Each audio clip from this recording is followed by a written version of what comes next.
अल्लाह को राजी करो इबादत के साथ, मोहम्मद अरबी सल्लल्लाहु अलैहि वसल्लम को राजी करो इताअत के साथ, और मखलूक को राजी करो खिदमत के साथ। अल खल्क़ु अयालुल्लाह फअहब्बुल खल्क़ि इलल्लाहि मन अहसन इला अयालि।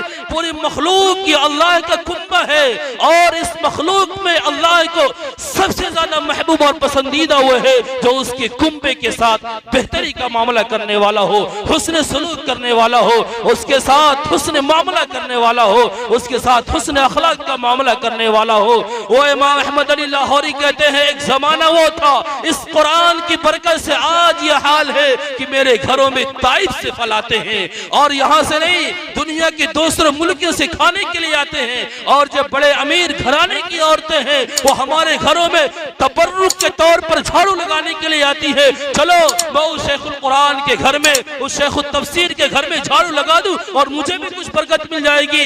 ये इमाम अहमद अली लाहौरी रहमतुल्लाह अलैह है, जब इनको दफन किया गया तो इनके कब्र से कई दिनों तक मुसलसल वो खुशबू आती रही। उस मिट्टी को उठाया गया और उस मिट्टी का चेकअप भी किया गया और उसका सैंपल भी लिया गया। उसको चेकअप करने के बाद तमाम लेबोरेटरियां इस तरीके से फेल हो गई, उन्होंने कहा इसमें किसी केमिकल की आमेजिश नहीं है, इसमें किसी केमिकल को मिलाया नहीं है, ये जो खुशबू आ रही है किसी और की बरकत है।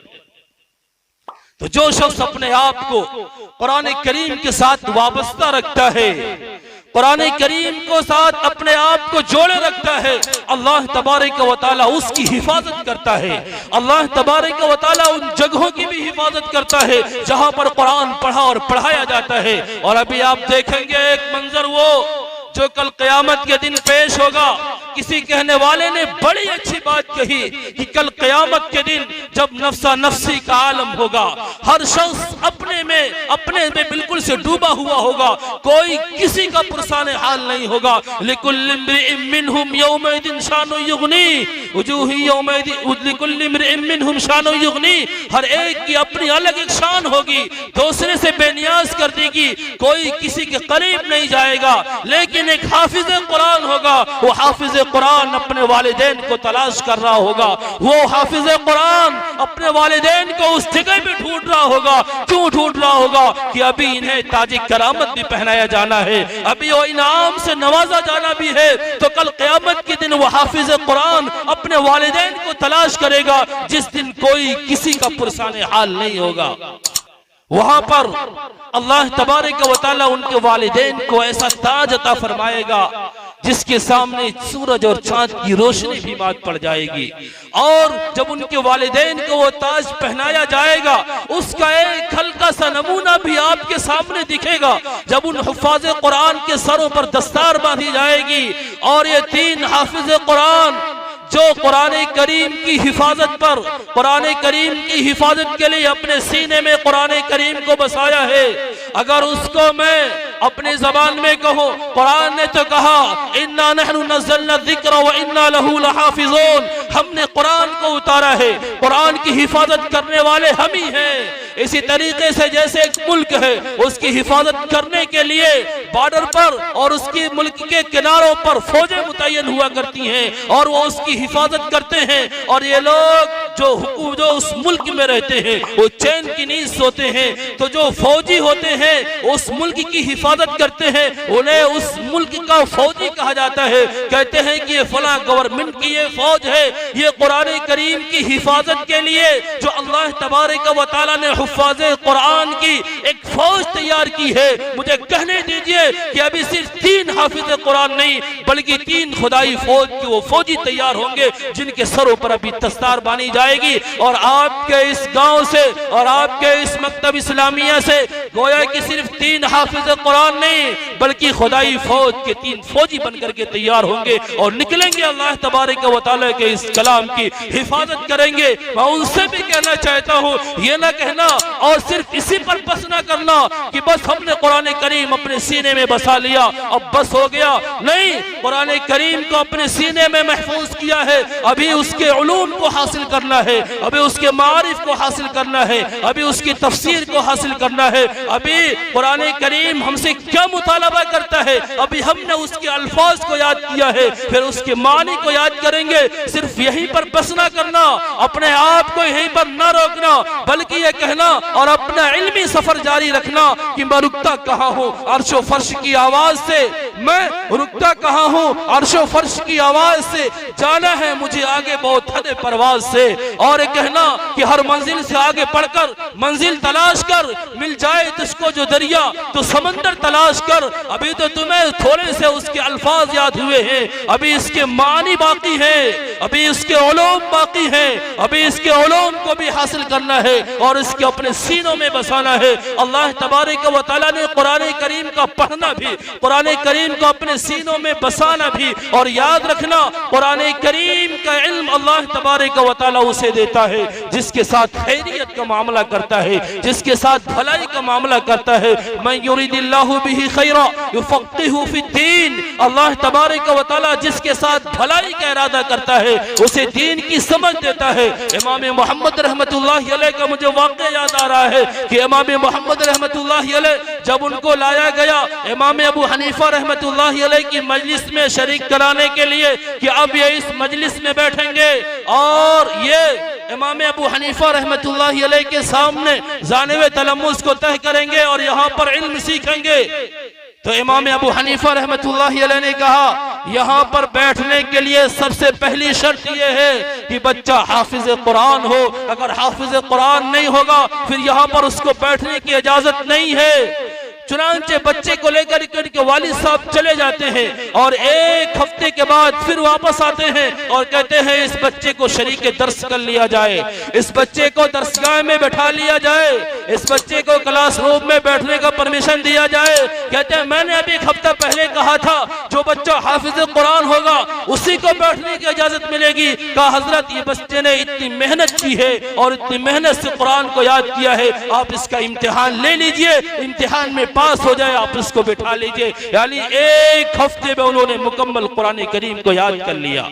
हिशाम कल्बी मुफ्ती मोहम्मद तकी उस्मानी साहब दमत बरकातहुम ने अपनी किताब तराशे में लिखा है कि जिन्होंने सिर्फ 3 दिन में कुरान करीम को मुकम्मल याद किया था, हज़रत शेखुल इस्लाम हज़रत मौलाना सैयद हुसैन अहमद मदनी नव्वरल्लाहु मरक़दा जब माल्टा की जेल में थे, रमजान आ गया, कुरान याद नहीं था, तरावी भी पढ़ना है, हज़रत शेखुल हिंद रहमतुल्लाहि अलैह भी हैं, कुरान कौन पढ़ाएगा? हज़रत ने इरादा किया कुरान मैं पढ़ाऊंगा। माल्टा की जेल में जाते हैं, हाफिज कुरान नहीं होते हैं, लेकिन जब वहां से आते हैं तो हाफिज कुरान होते हैं, रोजाना एक पारा याद करते और फिर उसको तरावी में सुना दिया करते थे। इस तरीके से बानिए दारुल देवबंद हुज्जतुल्लाहि फिल अर्ज़ हुज्जतुल इस्लाम अल्लामा नानोतवी रहमतुल्लाहि अलैह जब हज के सफर पर जाते हैं तो रास्ते में रमजान आ जाता है, रास्ते में रमजान का महीना आ जाता है। चूंकि बादबानी कश्ती थी, कई महीने का सफर होता था, अब था कि तरावी भी पढ़ना है, नमाज में कुरान भी सुनाना है, कोई हाफिज कुरान पूरे जहाज में नहीं है। हज़रत नानोतवी रहमतुल्लाहि अलैह ने कहा कुरान मैं सुनाऊंगा।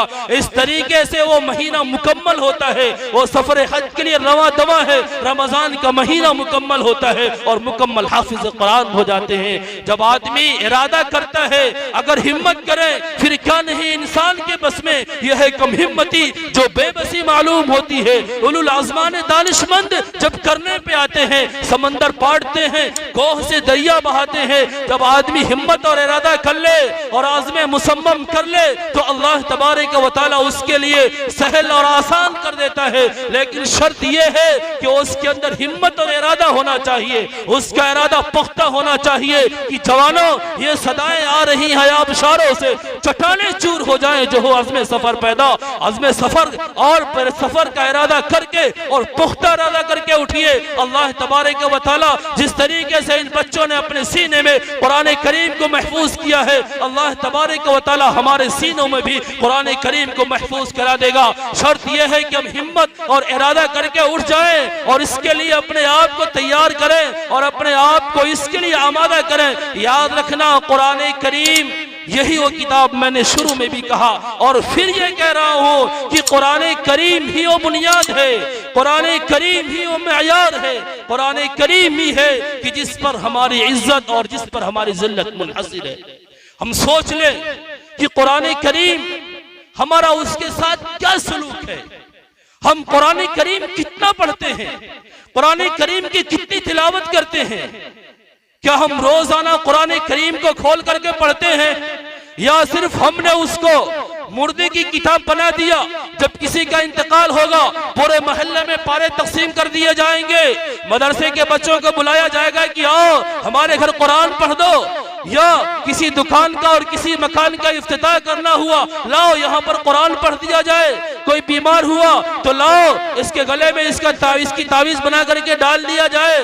और इस तरीके से वो कुरान जो लाया था, जो आया था इनकलाब लाने के लिए, वो कुरान जो आया था जिंदगी देने के लिए, वो कुरान जो आया था बामे उरूज तक पहुंचाने के लिए, हमने उसको गंडे की किताब बना दिया, हमने उसको तावीज की किताब बना दिया, हमने उसको मरने की किताब बना दिया, हमने उसको सिर्फ दुकानों मकान के इफ्तिताह के लिए रख लिया। सुनो, कुरान करीम अगर इसकी तिलावत करेंगे, कुरान करीम पढ़ेंगे, कुरान करीम की पाबंदी के साथ तिलावत करेंगे, ये तमाम तर बरकतें हासिल होंगी। कुरान शिफा भी है, कुरान दवा भी है, कुरान इलाज भी है, कुरान करीम हमारे रूह की ग़िज़ा भी है, कुरान करीम हमारे रूह की तस्कीन भी है, कुरान करीम यूं समझो कि हमारी जिंदगी का उसूल है। और हम एक मुसलमान हैं, हम ला इलाहा इल्लल्लाह मुहम्मदुर रसूलुल्लाह के पढ़ने वाले हैं। ये हमारा सिलेबस है, हमारा मजमून और ये हमारी जिंदगी का वो उसूल है कि अगर हम कामयाब होना चाहते हैं और सच्चे मानों में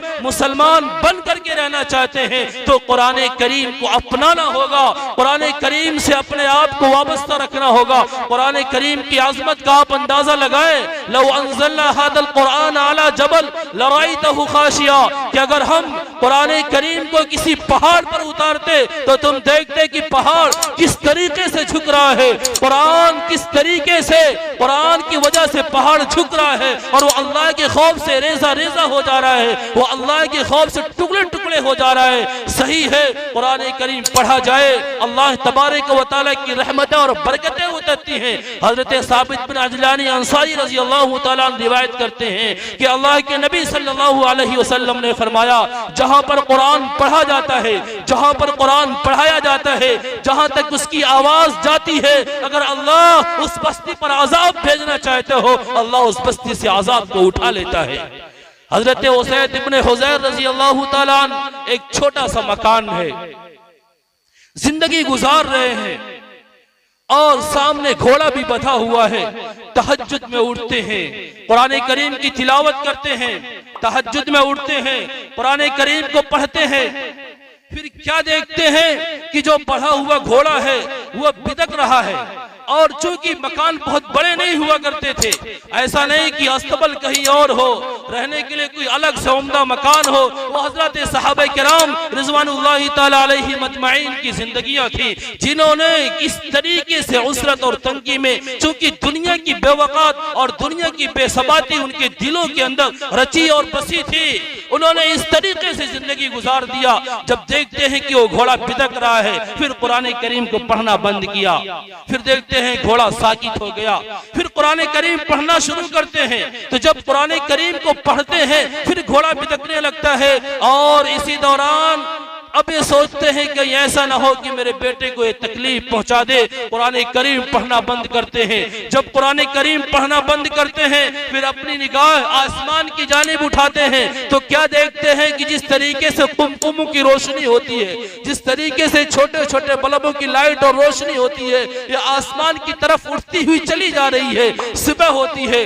दरबार नबूवत में हाजिर होते हैं, अर्ज करते हैं, या रसूल अल्लाह, आज मेरे साथ ऐसा मामला हुआ है, आज मेरे साथ ऐसा वाक़या पेश आया है। अल्लाह के नबी सल्लल्लाहु अलैहि वसल्लम ने फरमाया, ऐ उसैद इब्ने हुज़ैर, जब तुम कुरान करीम की तिलावत कर रहे थे तो अल्लाह तबारक व तआला ने फरिश्तों को भेजा था, अल्लाह तबारक व तआला ने फरिश्तों को नाजिल किया था। फिर अल्लाह के नबी सल्लल्लाहु अलैहि वसल्लम ने फरमाया, ऐ काश तुम सुबह तक कुरान करीम की तिलावत करते तो आज मदीना के लोग अपनी आंखों से फरिश्तों को देख लेते।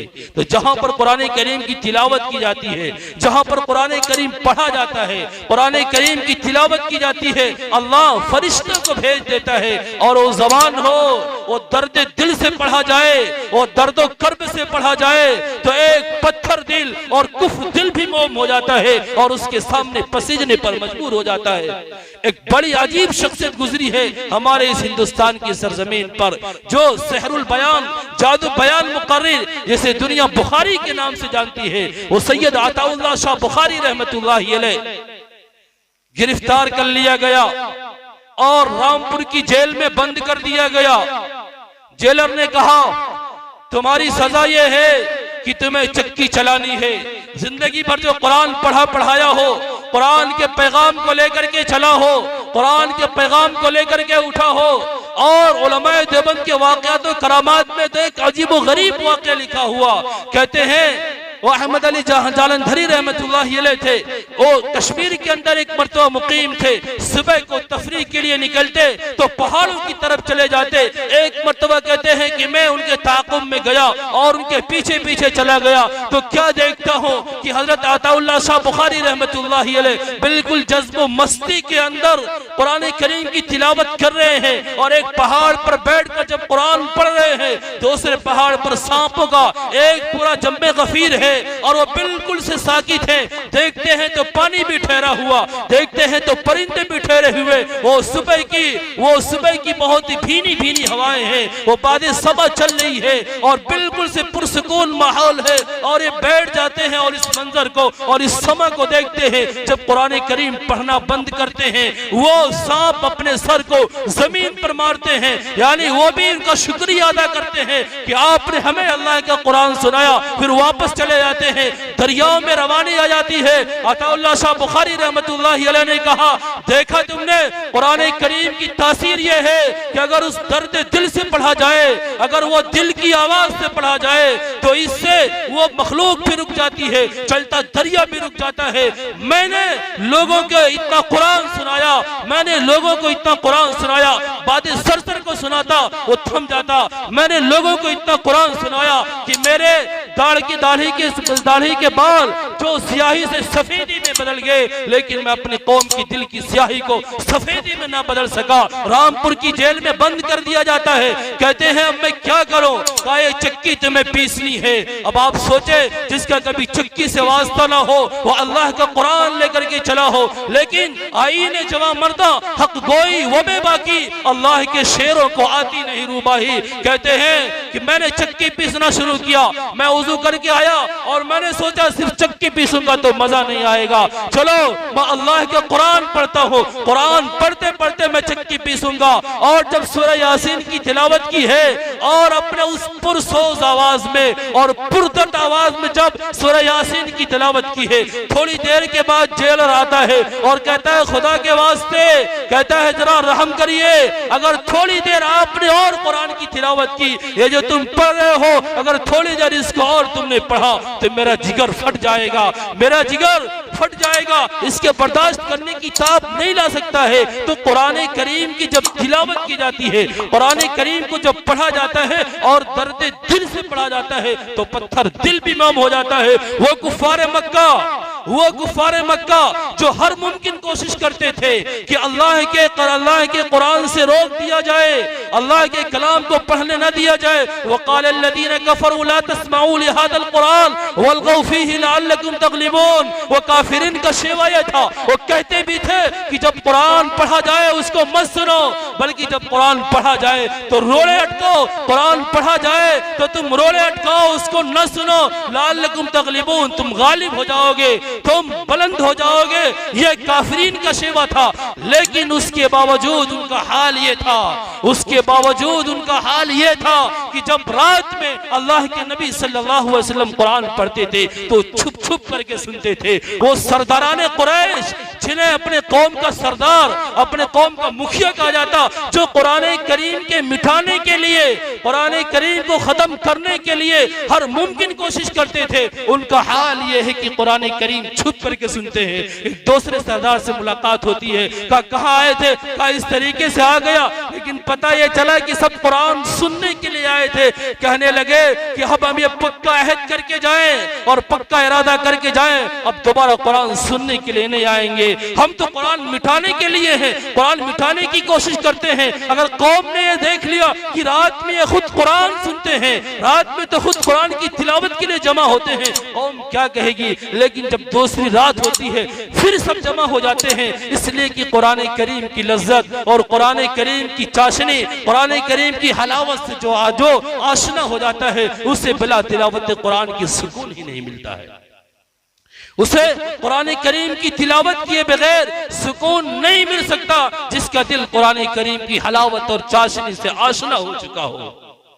इसलिए कुरान करीम वो हमारी जिंदगी की अजीम किताब, और ये देखा जाए तो जितनी अजीम भी है उतनी मजलूम तरीन भी है।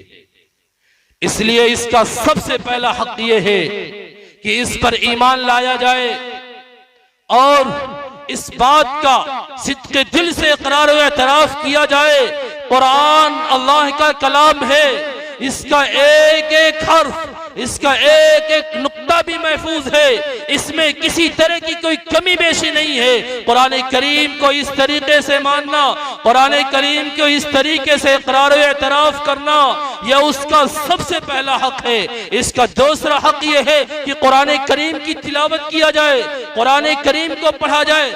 तिलावत कुरान, कुरान करीम को पढ़ना, ये मकसद बेसत नबूवत में से है। हुवल्लज़ी बअस फिल उम्मिय्यीन रसूलन मिनहुम यतलू अलैहिम आयाती, वो इनको कुरान की तिलावत करे, इनके सामने कुरान पढ़े तो कुरान की तिलावत करना, कुरान करीम को पढ़ना, ये बजाते खुद मकसूद है। इसलिए अगर कोई ये कहे कि कुरान करीम अगर बिला समझे पढ़ा जाए फिर कोई फायदा नहीं होता है, फिर या तो वो जाहिल है या अहमक है या उसके अंदर दोनों बातें हैं। इसलिए कुरान करीम की तिलावत करना यह मकसद बेसत नबूवत है कि कुरान की तिलावत की जाए, कुरान पढ़ करके सुनाया जाए। और मुझे याद आ रहा है इमाम अहमद इब्न हंबल रहमतुल्लाहि अलैह का एक वाक़या, 99 मरतबा ख्वाब में अल्लाह तबारक व तआला की ज़ियारत होती है। एक मरतबा सोचते हैं कि अगर मुझे एक मरतबा और अल्लाह की ज़ियारत हो जाए तो मैं अल्लाह तबारक व तआला से पूछूं कि अल्लाह कौन सी चीज है जो मुझे तुझसे करीब कर देगी, यानी किस चीज से तेरा कुर्ब मिलेगा, किस चीज से तेरी नजदीकी हासिल होगी। चुनांचे 100वीं मरतबा भी अल्लाह का दीदार होता है। अल्लाह तबारक व तआला से पूछते हैं अय्यु शैइन युक़र्रिबुनी इलैक, किस चीज के जरिए आपको तक़र्रुब हासिल हो सकता है। अल्लाह तबारक व तआला ने फरमाया तिलावतुल कुरान, कुरान करीम पढ़ो, कुरान करीम की तिलावत करो, कुरान करीम का पढ़ना यह मुझसे करीब कर देगा।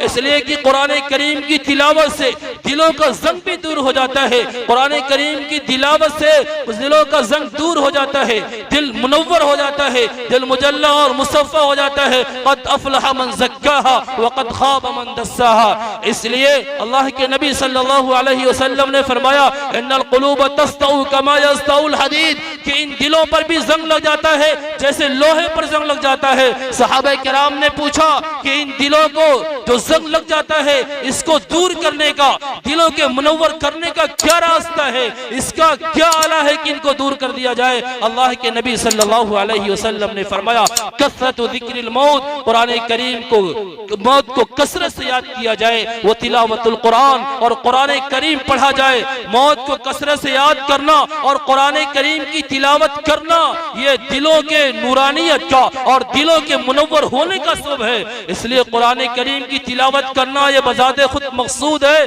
अगर उसको समझ कर पढ़ता है या आला दर्जा है, अगर नहीं समझ सकता फिर भी कुरान करीम की तिलावत करना ये बाइस अजर सवाब है। ये कुरान करीम ही की वो खुसूसियत है। और दुनिया की किसी किताब की, किसी यूनिवर्सिटी और किसी स्कूल और कॉलेज की खुसूसियत नहीं कि जहां पर पढ़ने वाला भी ना समझता हो, पढ़ने वाला भी ना समझता हो, लेकिन फिर भी उस कैफो मस्ती के आलम में पढ़ रहे हो, फिर भी उस जज्बो मस्ती के आलम में पढ़ रहे हो। दुनिया की किसी किताब को ये खुसूसियत हासिल नहीं है। अल्लाह तबारक व तआला हम सबको कुरान करीम के साथ पुख्तगी के साथ वाबस्तगी अता फरमाए। आमीन व आखिर दावाना अनिल हम्दुलिल्लाहि रब्बिल आलमीन।